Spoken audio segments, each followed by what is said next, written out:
नमस्कार। आज मैं फिर आपके सामने अपराध की एक और घटना लेकर उपस्थित हुआ हूं। लेकिन आज की घटना या आज का वाकया शुरू करने के पहले मैं आज सुबह मुझे मिली एक मेल का जिक्र करना चाहूंगा। श्री कलवंत सिंह बराड़, जो श्री गंगानगर राजस्थान के रहने वाले हैं, किसान हैं, इन्होंने मुझे एक मेल करके अवगत कराया कि आज के ही दिन गुरु गोविंद सिंह के छोटे साहबजादों जोरावर सिंह और फतेह सिंह को सरहिंद के सूबेदार नवाब खान ने नींव में चुनवा कर शहीद कर दिया था। इसीलिए 21 से 27 तक 7 दिनों को शहीदी सप्ताह के रूप में मनाया जाता है। हमारे सिख धर्म के धर्मावलंबी इसको शहीदी सप्ताह के रूप में मनाते हैं।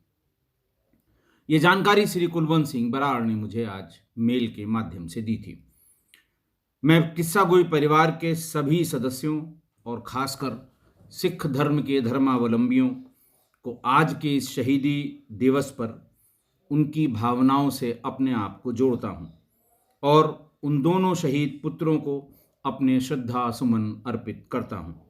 श्री कलवंत सिंह बराड़ का इस बात के लिए धन्यवाद भी करता हूं कि आज उन्होंने आज के दिन का महात्म भी मुझे बताया और मुझे जो जानकारी नहीं थी, मेरी जानकारी में भी इजाफा किया। अब मैं आज के वाकये को बताता हूं, जो आज का जो क्राइम था।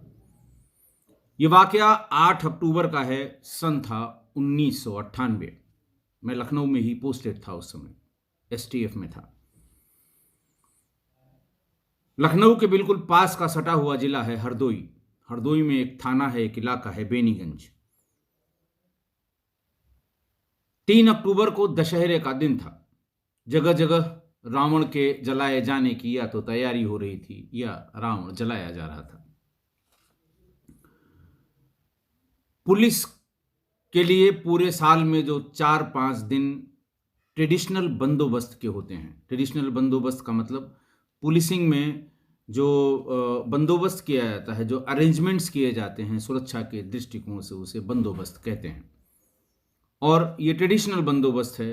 होली है, दिवाली है, ईद है, बकरीद है, दशहरा है। अब तो नया शुरू हुआ है न्यू ईयर भी, तो इसमें बंदोबस्त किए जाते हैं। चिन्हित स्थान होते हैं, चिन्हित समस्याएं होती हैं, वहाँ पर भीड़ होती है, तो कई लिहाज से ये बंदोबस्त किए जाते हैं और किसी भी थाने की सारी पुलिस फोर्स इसी बंदोबस्त में लगाई जाती है। जहां रावण दहन का स्थल है वहां ड्यूटियां लगती हैं। शहर और कस्बे में दशहरे के दिन मेला लगता है, वहां ड्यूटियां लगती हैं। जहां जहां रामलीला का समापन होता है वहां ड्यूटियां लगती हैं। सब पहले से ही चिन्हित होता है। मैं इसलिए बता रहा हूं कि रात करीबन 10 बजे बेनीगंज कस्बे से हरदोई के किसी ने जिला कंट्रोल रूम को फ़ोन किया और उनसे कहा कि बेनीगंज कस्बे के अहिरन टोला में मां साहब की 3 जवान लड़कियों ने शायद आत्महत्या कर ली है। उनके घर में, मां साहब के घर पर बहुत भीड़ लगी हुई है। मैं कई बार थाने को फ़ोन कर चुका हूं, लेकिन अब तक थाने से कोई फोर्स नहीं आई है, ताकि ये पता लगे कि बात क्या है और ये भी पता लगे कि कहीं कोई इसमें क्राइम तो इन्वॉल्व नहीं है। पुलिस तो पुलिस उस दिन का दशहरे का पूरा कार्यक्रम निपटाने के बाद ही पुलिस बेनीगंज के उस अहिरन टोला कस्बे में पहुंची। मकान जिन मां साहब का जिक्र हो रहा था, श्री राम दुलारे शुक्ला, वो टीचर थे, प्राइमरी के टीचर थे। अपने इलाके के बहुत या सबसे सम्मानित लोगों में थे। वो खुद मौजूद थे, बहुत गमगीन थे। उनके मुंह से कुछ आवाज़ नहीं निकल रही थी। थानाध्यक्ष ने जाते ही जब पूछा उनसे, इंस्पेक्टर ने, कि क्या बात हो गई मां साहब, तो वो कुछ बोल नहीं पाए और सीधे इंस्पेक्टर को भीतर अपने कमरे में ले गए। एक कमरे में जिसमें 2 तख्त पड़ी हुई थी, दोनों पर उनकी एक एक जवान लड़कियां मृत पड़ी हुई थी। काफ़ी वहाँ उल्टियाँ की गई थी और पूरे कमरे में सल्फास की बदबू आ रही थी। स्पष्ट हो रहा था कि लड़कियों ने शायद सल्फास खा लिया है। इंस्पेक्टर और बाकी पुलिस वाले ये देख ही रहे थे, तब तक मोहल्ले वाले माँ साहब की तीसरी बेटी को अस्पताल से मृत घोषित होने के बाद लेकर मोहल्ले में आ गए। जो जवान लड़कियां उनके घर में पड़ी हुई थी, उनमें से बड़ी का नाम पूनम शुक्ला जिसकी उम्र 22 साल थी, दूसरी का नाम उपासना शुक्ला जिसकी उम्र 20 साल थी, और जिसको मोहल्ले वाले अस्पताल में जब डॉक्टर्स ने मृत घोषित कर दिया उसको लेके आए थे, उसका नाम था वंदना शुक्ला, उम्र थी 18 साल। उसको रिक्शे पर वापस लेकर आए थे। माँ साहब ने जैसे ही वंदना का शव देखा, वो लिपट कर फूट फूट कर रोने लगे। इंस्पेक्टर ने ये पूछा कि भाई ये बाहर से कहाँ से आ रही है। लोगों ने बताया कि साहब हॉस्पिटल ले गए थे, जो वहाँ पर पीएचसी है। थोड़ी देर तक डॉक्टरों ने इलाज किया, लेकिन थोड़ी ही देर में 10-15 मिनट में ही इसके प्राण निकल गए। इंस्पेक्टर नाराज हुए कि वहाँ से आप कैसे ले आए, डॉक्टर ने कैसे लाने दिया। एक बार जब कोई अस्पताल पहुँच गया और अस्पताल में उसकी मृत्यु हो गई तो पंचायतनामा वहीं पर होगा, यहाँ लाने की आवश्यकता नहीं थी। इंस्पेक्टर अपनी बात में टेक्निकली सही था, ऐसा होता नहीं है, लेकिन उस समय वो जिस बात के लिए कह रहा था वो ये कह रहा था कि अगर आप लोग इसे न लाते तो माँ साहब इतना फूट फूट कर या इतना विचलित न होते। माँ साहब की विचलित होने, उनके कष्ट को देख के उन्होंने ये पूछा था कि आप इसे यहाँ क्यों ले आए। खैर, तीनों शवों का पंचायतनामा भरा गया और तीनों को पोस्टमार्टम के लिए हरदोई जिला मुख्यालय भेज दिया गया। इसी बीच में बच्चियों की ननिहाल, जो हरदोई के मल्लावा कस्बे के बगदाद मोहल्ले की थी, वहां से उनके एक बुजुर्ग मामा और कई ममेरे भाई भी थाने मोर्चरी पर आ गए।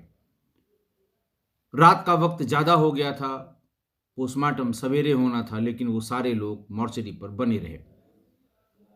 दिन में यानी 4 अक्टूबर को 98 को जब तीनों शवों का पोस्टमार्टम हो गया तो उनके पिता शुक्ला जी माँ साहब को वो शव हैंडओवर कर दिए गए। ननिहाल वाले भी साथ साथ गए और तीनों का अंतिम संस्कार कर दिया। शाम तक पीएम रिपोर्ट भी आ गई। पीएम रिपोर्ट में उल्लेख था, cause of death could not be ascertained, hence viscera preserved. उस प्रिजर्व विसरा को जांच के लिए एफएसएल महानगर लखनऊ भेज दिया गया। बच्चियों के ननिहाल से जो उनके मामा और ममेरे भाई आए थे, उन्होंने अगले दिन यानी जिस दिन अंतिम संस्कार हुआ था उसके अगले दिन थाने पर एक तहरीर दी और तहरीर में यह लिखा था कि बच्चियों की सौतेली मां और बच्चियों के पिता, इन दोनों ने ऐसे हालात उत्पन्न कर दिए कि बच्चियों को सुसाइड करना पड़ा, यानी अबेटमेंट ऑफ सुसाइड की ये तहरीर थी। मामला चूंकि बहुत संगीन था, बहुत गंभीर था, पूरा कस्बा थाने के बाहर इकट्ठा था। पुलिस ने फौरन उस पर 306 आईपीसी के एफआईआर पंजीकृत कर ली, जिसमें 2 मुलजिम थे, एक माँ साहब थे और एक उनकी दूसरी वाली पत्नी थी, राम दुलारे शुक्ला जी और उनकी पत्नी। दोनों के खिलाफ एफआईआर दर्ज करने के बाद विवेचना शुरू हुई। विवेचना के बीच में इन्वेस्टिगेटिंग ऑफिसर ने तमाम लोगों के बयान लिए, उनके घर वालों के, पड़ोसियों के, ननिहाल से जो लोग आए थे यानी वादी मुकदमा थे, उन सब के बयान नोट किए। तमाम बयानों के बाद जो फैक्ट्स निकल कर आए इस आत्महत्या के संबंध में, वो ये थे कि राम दुलारे शुक्ला जी की शादी 1963 में मल्लावा कस्बे के बगदाद मोहल्ले के निवासी और प्रतिष्ठित व्यक्ति दयाशंकर मिश्रा की पुत्री त्रिवेणी से हुआ था। त्रिवेणी से माँ साहब को 6 संतानें हुई। रेखा 28 वर्ष, संजीव 26 वर्ष, मधु 24 वर्ष, पूनम 22 वर्ष, उपासना 20 वर्ष और वंदना 18 वर्ष। आप इनकी उम्र का अंदाजा लगें, ऑलमोस्ट हर साल एक एक बच्चे की पैदाइश थी। वंदना के जन्म के तुरंत बाद ही, साल 6 महीने के बाद ही, 17 साल पहले, घटना के 17 साल पहले, क्योंकि उसकी उम्र 18 साल थी घटना के समय में, त्रिवेणी की मृत्यु बीमारी से हो गई। बीमार पहले से थी वो। बच्ची जनने के बाद, वंदना के पैदाइश के बाद, वो बेचारी बीमारी से चल बसी। और त्रिवेणी की मृत्यु के 1 वर्ष बाद ही मां साहब पर दूसरी शादी का दबाव लोग बनाने लगे। लोग का मतलब वही 4 लोग, वही समाज के 4 लोग, कि साहब 6 बच्चे हैं, छोटे हैं, अकेले कैसे परवरिश कर पाओगे? इनकी परवरिश के लिए घर में महिला का होना आवश्यक है। मां साहब शायद इसी इंतजार में बैठे थे, उन्होंने फौरन हां कर दी कि आप बिल्कुल सही कह रहे हैं, घर में एक महिला का होना आवश्यक है। जब मां साहब राजी हो गए तो तुरंत सीतापुर के महोली कस्बे के नेरी गांव के परशुराम मिश्रा की पुत्री रेणु मिश्रा से मां साहब की शादी हो गई, पहली पत्नी के मरने के साल भर के भीतर ही। दूसरी पत्नी से भी मां साहब के 2 बच्चे हुए, अरुणेश 13 वर्ष और बेटी मोनिका 12 वर्ष। इनमें भी वही साल भर का ही अंतर था। अब कुल मिला के मां साहब के 8 बच्चे हो गए, 2 लड़कियां, 2 लड़के और 6 लड़कियां। एक लड़का पहले से संजीव, दूसरा अरुणेश दूसरी से, और बाकी सभी लड़कियां। मां साहब का झुकाव अपनी दूसरी पत्नी की तरफ बढ़ता गया। उसके 2 बच्चे भी हो गए थे और कम उम्र की थी वो, इसलिए उसकी तरफ मां साहब का झुकाव बढ़ता गया। और दूसरी पत्नी रेणु का व्यवहार पहली पत्नी के 6 बच्चों के साथ लगातार खराब होता गया। इतना खराब होता गया कि वो क्रूरता की श्रेणी में आने लगा और क्रूरता की सभी सीमाएं लांघने लगी। रेणु वो ये चाहती थी कि ये लड़कियां पढ़ने न जाएं, ये घर पे रहें, दोनों छोटे बच्चे जो उसके थे उनकी परवरिश करें, घर का रूटीन का जो कामकाज है, चौका बर्तन, खाना, सफाई, पोछा, ये सब करें, स्कूल न जाया करें। जब कभी भी पहली पत्नी के बच्चे जिद करके स्कूल चले जाते थे तो दंड स्वरूप जब वो आती थी लड़कियां, तो उनका खाना नहीं बना होता था। खाना सिर्फ मां साहब का, राम दुलारे शुक्ला जी का, रेणु का और उनके 2 छोटे बच्चों का बनता था। कलह जब ज्यादा बढ़ी तो मां साहब ने अपने सभी बच्चों, जिसमें संजीव की पत्नी की भी शामिल है, संजीव की शादी मां साहब के समय मां साहब ने पहले कर दी थी, तो संजीव की पत्नी और बाकी 5 लड़कियों को मां साहब ने मकान के नीचे का हिस्सा दे दिया और खुद दूसरी पत्नी रेणु और 2 बच्चों के साथ ऊपर के हिस्से में रहने लगे। प्रतिबंध था कि नीचे से कोई भी ऊपर मुझसे मिलने नहीं आएगा। जब मैं नीचे आऊंगा तभी मिलूंगा, कोई काम होगा तभी मिलूंगा, कोई भी ऊपर नहीं आएगा। लेकिन यह प्रतिबंध रेणु पर लागू नहीं था कि वो नीचे नहीं जाएगी। वो हर चीज में अपनी बात कहने, चिल्लाने, लड़ने, झगड़ने, ताना देने के चक्कर में नीचे बच्चियों के पास जाती थी। लड़कियां अपनी पढ़ाई करने लगीं। अब उन्हें पढ़ाई के लिए रोकने टोकने वाला नहीं था कोई। बड़े भाई संजीव ने सबसे बड़ी बहन रेखा की शादी तय कर दी। पिता से कहा कि कुछ पैसा और लगेगा, कुछ पैसे मैं लगा रहा हूं, कुछ आप लगा दीजिए, इसकी शादी अच्छे से कर दें। अभी बाकी 4 बहनें शादी करने को बाकी हैं। मां साहब ने कहा कि मेरे पास 1 नया पैसा नहीं है, तनख्वाह का सारा पैसा तनख्वाह वाले दिन ही तुम्हारी मां यानी तुम्हारी सौतेली मां ले लेती हैं। खैर कोई बात नहीं, मेरी बेटी की शादी है, मैं कहीं से भी उधार लेकर शादी कराऊंगा, तुम शादी करो बिटिया की। खैर मां साहब ने 50,000 रुपए किसी से उधार लिए और अपनी बड़ी बेटी की शादी में लगाया। इसी बीच में शादी के बाद ही उनके बेटे संजीव का एक्सीडेंट हो गया। उसके पास इतना पैसा नहीं था कि वो दवा इलाज करा सके। माँ साहब ने फिर 30,000 रुपये उधार लिए और उसका इलाज कराया। इस बीच में पूनम और उपासना ने प्रथम श्रेणी में इंटरमीडिएट परीक्षा पास कर ली। पढ़ने में दोनों बहुत तेज थीं और तीनों बच्चियां जिन्होंने आत्महत्या की थी, तीनों ही बहुत खूबसूरत भी थीं। छोटी वाली वंदना इंटरमीडिएट में थी उस साल। दोनों बच्चियों ने, उपासना और पूनम ने, सिलाई का काम शुरू किया घर में। बाजार से, बेनीगंज बाजार से जो सिलने के लिए लोग कपड़े दे जाते थे वो उनसे ले आती थीं और घर में सिलकर उनको दे देती थीं। उसका पैसा उन्हें मिल जाता था। इसके अलावा रात में वो जरी का भी काम करने लगी।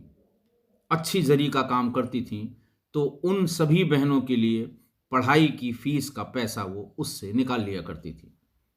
फिर भी जब और पैसे की ज़रूरत पड़ी तो दोनों बच्चियों ने, चूंकि फर्स्ट क्लास थीं, आम शोहरत बहुत अच्छी थी, सभी को पता था कि पढ़ने में बहुत अच्छी हैं, अपने बच्चों को उनसे ट्यूशन के लिए भेजने लगीं। कई सारे बच्चे घर पर ट्यूशन के लिए आने लगे। एक दिन उनकी सौतेली माँ ने डंडा लेकर ट्यूशन पढ़ने आए सभी बच्चों को मार पीट कर भगा दिया और अपने पति यानी माँ साहब से कहा कि मुझे ये सब पसंद नहीं है, बाहरी बच्चे यहां आते हैं, इसके लिए अलग से कोई मकान बनवा दीजिए, ये वहीं रहें, यहां इनके रहने की आवश्यकता नहीं है। मां का ऐसा रौद्र रूप देखकर पास के एक प्राइमरी स्कूल के बरामदे में ये दोनों बहनें शाम को बच्चों को ट्यूशन पढ़ाने लगी ताकि उनका खर्चा चल सके और वो अपनी पढ़ाई पूरी कर सके। ट्यूशन के बाद शाम को चूंकि करती थी, कभी 7 बज जाता था, कभी 8। तो जब भी ये दोनों ट्यूशन पढ़ा के आती थीं तो वो महिला यानी इनकी सौतेली माँ इंतज़ार करती रहती थी। उनके आते ही जोर जोर से शोर मचाकर मोहल्ले वालों को सुनाने के लिए ये कहती थी कि आ गई दोनों अपने यारों के साथ रंगरेलियां मनाकर। माँ साहब से बहुत बार कहा इनको लात मार के निकाल बाहर करें, मोहल्ले में बदनामी हो रही है। माँ साहब एक चुप हजार चुप, इस पर कभी उन्होंने कोई रिएक्शन नहीं दिया। सौतेली माँ की इसी क्रूर व्यवहार से आजीज आकर तीसरे नंबर की उनकी बेटी, मझली बेटी जिसको कहते थे मधु, जिसकी उम्र 24 साल थी, उसने लगभग 1.5 साल पहले तेजाब पीकर आत्महत्या करने की कोशिश की थी। किसी तरह डॉक्टरों ने बचा लिया। तबीयत खराब रहने लगी। मामा के लड़के उसे उसके ननिहाल ले गए और बाद में वहीं उसकी शादी भी कर दी। बच्चियों की इतनी परेशानी, इतनी फजीहत, इतनी लानत मलानत पर माँ साहब ने कभी अपनी जुबान नहीं खोली, कभी अपनी बच्चियों के पक्ष में एक भी शब्द नहीं बोले। जब जब ज़्यादा दिक्कत होती थी तो ननिहाल से उसके मामा और उसके बच्चे आकर बीच बचाव करने का प्रयास करते थे। वो बार बार ये भी कहते थे कि तुम लोग हमारे साथ अपने ननिहाल चलो, हम वहाँ सबको पढ़ा लेंगे। समर्थ ननिहाल थी उनकी, सक्षम थे वो लोग, लेकिन वो खुददार बच्चियाँ ये कह के हमेशा जाने को मना कर देती थीं कि मैं अपने पिता को छोड़ के नहीं जाऊंगी। कुछ भी हो, मेरे पिता हैं, आज नहीं तो कल उनको जब ये पता लगेगा कि मेरी माँ कितना हम लोगों के साथ ज्यादती कर रही है, तब वो हम लोगों का ध्यान जरूर देंगे। हमेशा बच्चियों ने ननिहाल जाने से मना कर दिया। इन्वेस्टिगेटिंग ऑफिसर जब माँ साहब का बयान ले रहा था तो बयान लेते समय उसने पूछा कि माँ साहब, आप तो शिक्षक हैं, बच्चों को शिक्षा देते हैं, आपका बड़ा आदर और सम्मान है। शिक्षा का मतलब सिर्फ गणित और हिंदी पढ़ाना ही नहीं है, शिक्षा का मतलब सामान्य शिक्षा भी आप देते हैं, बच्चों को अच्छे बुरे का ज्ञान देते हैं। घर में 6 बच्चे थे, सभी छोटे थे, और ऐसी क्या बात हो गई कि पत्नी के मरे साल भर भी नहीं हुए और आपने दूसरी शादी कर ली? आइयों का हक है इस तरह के सवाल पूछने का। और जिस दिन से अपनी शादी की आपने दूसरी वाली, उसी दिन से परिवार में कलह शुरू हो गया। मां साहब ने जवाब दिया कि आपने एक कहावत सुनी होगी, बिन घरनी घर भूत का डेरा। कहीं कहीं इसको बिन गृहिणी घर भूत का डेरा भी कहते हैं, लेकिन जो हम लोगों ने बचपन में पढ़ा है वो यही है, बिन घरनी घर भूत का डेरा। मां साहब ने कहा, ये तुमने सुना होगा, घर में अगर गृहिणी न हो तो वहां भूतों का वास हो जाता है। मैंने ये सोचा कि बच्चों की अच्छी परवरिश हो जाए, इसलिए मैंने दूसरी शादी की थी। आइयों ने फिर पूछा कि पर ऐसा तो हुआ नहीं, और परवरिश क्या होती? आपने भी अपने पहली पत्नी के बच्चों से मुंह मोड़ लिया और उनको उनके हाल पे छोड़ दिया। आपने 5 साल से एक भी पैसा उनके खाने कपड़े के लिए नहीं दिया है। ये कैसी परवरिश की प्रत्याशा में आपने ये शादी की थी? मां साहब बोले कि तुम्हारी बात सही है, क्योंकि जब ये मेरी दूसरी पत्नी शादी होकर आई थी तो वो बेसिक हेल्थ वर्कर की ट्रेनिंग लेकर आई थी, और आते ही उसने कहा कि मुझे सरकारी नौकरी करनी है। बेसिक हेल्थ वर्कर की जो तैनाती होती है वो जिला अस्पतालों में और गांव के पीएचसी सीएचसी में भी होती है। मां साहब ने बताया कि उस समय बड़ी कोशिश की गई, लेकिन प्रॉपर चैनल से इसका सिलेक्शन नहीं हुआ। किसी ने यह बताया कि इसके लिए पैसे लगेंगे। मेरी दूसरी पत्नी मुझसे हर महीने तनख्वाह के दिन ही पैसा ले लेती है और ये कहती है कि आपके हाथ में रहेगा तो आप इधर उधर खर्च करेंगे, आप मुझे दे दीजिए, मैं पैसा इकट्ठा करूंगी ताकि मेरी नौकरी लग जाए। बेटी की शादी और बेटे के इलाज के लिए जब मैंने उससे पैसा मांगा तो उसने ये कहा कि जिनको मेरी नौकरी लगवानी है हर महीने उनके पास मैं पैसा जमा कर देती हूँ, मेरे पास एक पैसा नहीं है कि मैं आपको बेटी की शादी या बेटे के इलाज के लिए पैसा दे सकूं। इसलिए मुझे उधार ब्याज पर पैसा लेना पड़ा। लगभग 1 लाख रुपए मेरा कर्जा हो गया है और आज की तारीख में मैं उसका ब्याज भी अदा नहीं कर पा रहा हूं, क्योंकि मेरी पत्नी एक नया पैसा मेरी तनख्वाह का मुझे नहीं देती है। जब मैं ब्याज नहीं दे पा रहा हूं, मेरे पास अपने खर्च करने के लिए पैसा नहीं है, तो मैं कैसे बच्चों की परवरिश करूं? आइयो तमतमा गया। आइयो ने कहा कि मां साहब आप घबराइए नहीं, विसरा की रिपोर्ट आने दीजिए। बिना विसरा की रिपोर्ट के हम आपकी गिरफ्तारी नहीं कर सकते, हालांकि हम जानते हैं कि आप दोनों लोगों ने कितना कहर ढाया है इन बच्चियों पर, लेकिन विसरा की रिपोर्ट आने दीजिए, मैं दोनों लोगों को जेल भेजूंगा। आइयो के जाने के बाद मां साहब सीधे अपनी पहली पत्नी के मायके पहुंचे।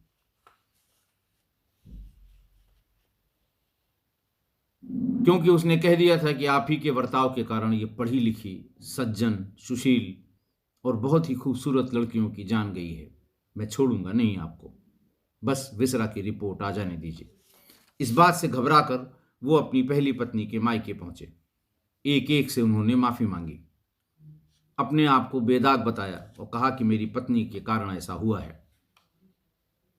हाथ पैर जोड़े सबके। वहां गांव में पंचायत बुलवाई। फिर वही 4 लोग इकट्ठा हुए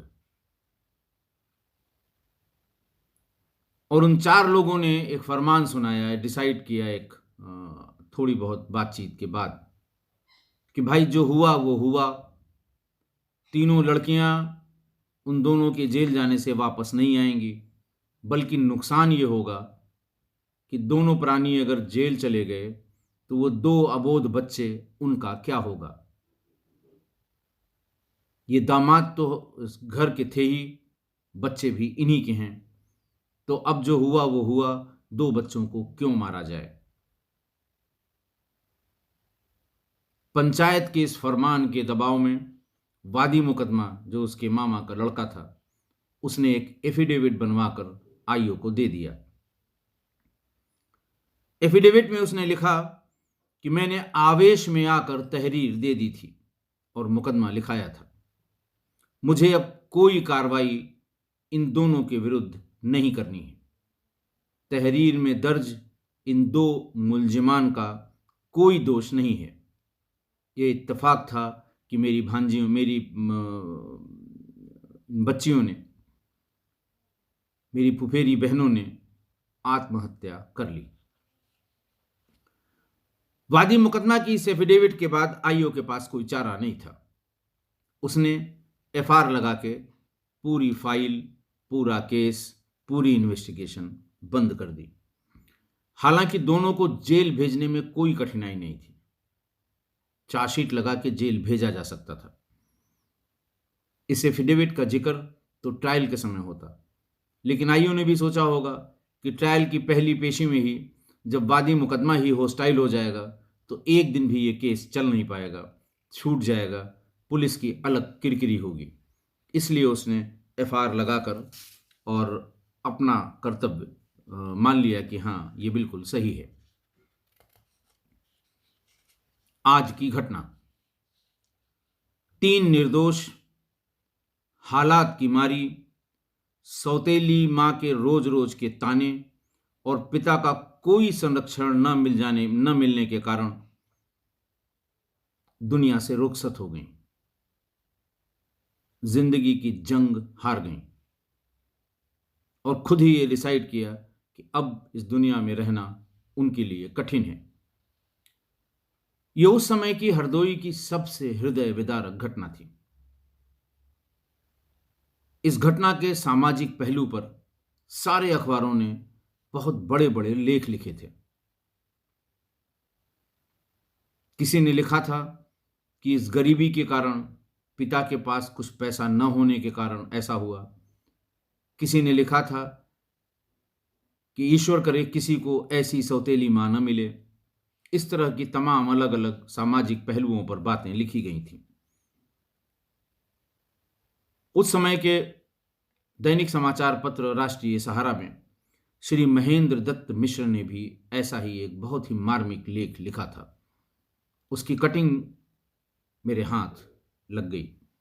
आज मैं उसको कम्युनिटी में पोस्ट करूंगा, आप भी पढ़िएगा, रूह कांप जाएगी आपकी।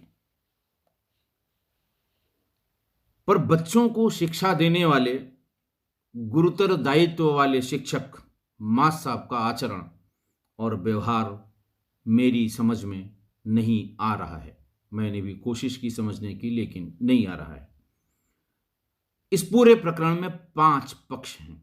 एक, खुद मां साहब, दूसरा मां साहब की दूसरी पत्नी, तीसरा वो तीनों खुददार मेहनती पढ़ी लिखी लड़कियां, चौथा बच्चियों के ननिहाल के लोग, और 5वां ये सोसाइटी यानी समाज। ये कुल 5 पक्ष हैं इस आज की घटना के। मां साहब का क्या कहा जाए? जो पहले पक्ष हैं कि शादी के बाद पहली पत्नी के हर साल होने वाले 6 बच्चे और बेचारी बच्चा जनते जनते परलोकवासी हो गई। मां साहब का दिल नहीं पसीजा, क्योंकि उनका पत्नी से शायद कोई लेना देना नहीं था। वरना कैसे हो सकता है कि पत्नी के मरे हुए जिससे 6 बच्चे हुए हों, साल भर भी नहीं बीता उन्होंने दूसरी शादी कर ली। उनके लिए तो पहली पत्नी यानी रेणुका बस बच्चा पैदा करने की मशीन थी। और नई शादी जो होके आई उसके भी साल भर के अंतराल पर 2 बच्चे। आप इससे उनके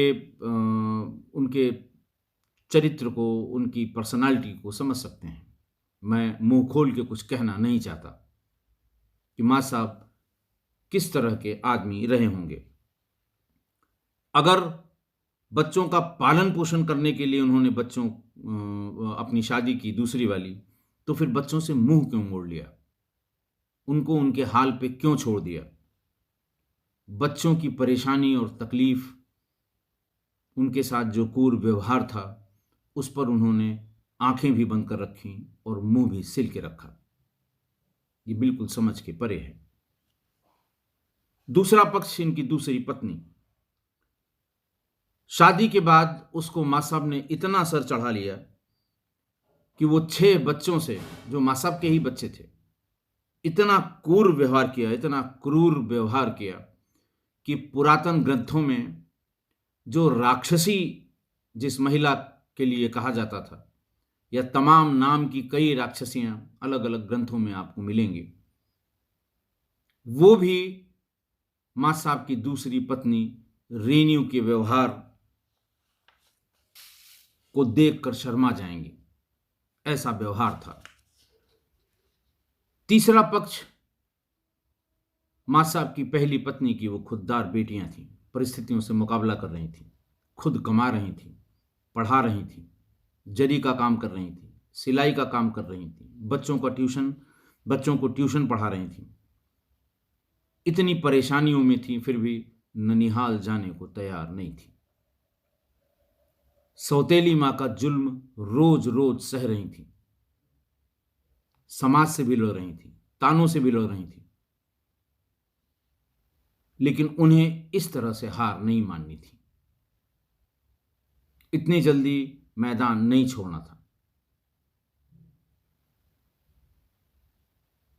जीवन भी उनका पटरी पर चल पड़ा था, लेकिन फिर भी वो हार गईं, इन परिस्थितियों से हार गईं, इन लोगों से हार गईं। चौथा, इन बच्चियों का समर्थ और सक्षम ननिहाल। सब जानते थे ननिहाल में कि बच्चों के साथ क्या हो रहा है।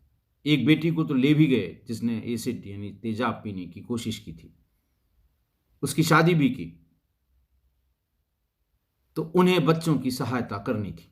सक्षम थे वो लोग, समर्थ थे वो लोग, उनके पालन पोषण का इंतजाम करना था।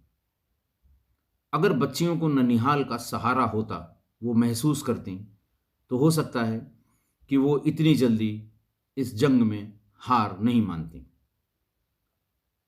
पांचवां पक्ष, समाज के वही चार लोग, पूरा समाज, ये भी एक पक्षकार है इस पूरे घटनाक्रम का। मृत बच्चियों को न्याय दिलाने के बजाय इधर उधर की बातों का बहाना करके जिन दो लोगों के आचरण, व्यवहार, क्रूरता के कारण उन्होंने आत्महत्या की, उनको सजा देने के बजाय उन्हें इन्हीं चार लोगों ने, इसी समाज ने बरी कर दिया। ये पांचवा पक्ष है।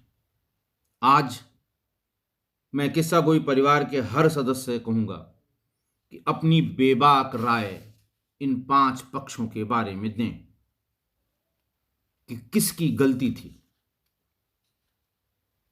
किसकी ज्यादा गलती थी। ये पांच पक्ष मैं फिर से रिपीट कर दूं: मां साहब, उनकी दूसरी पत्नी, उनकी वो होनहार, खुददार, पढ़ी लिखी बेटियां जिन्होंने आत्महत्या की।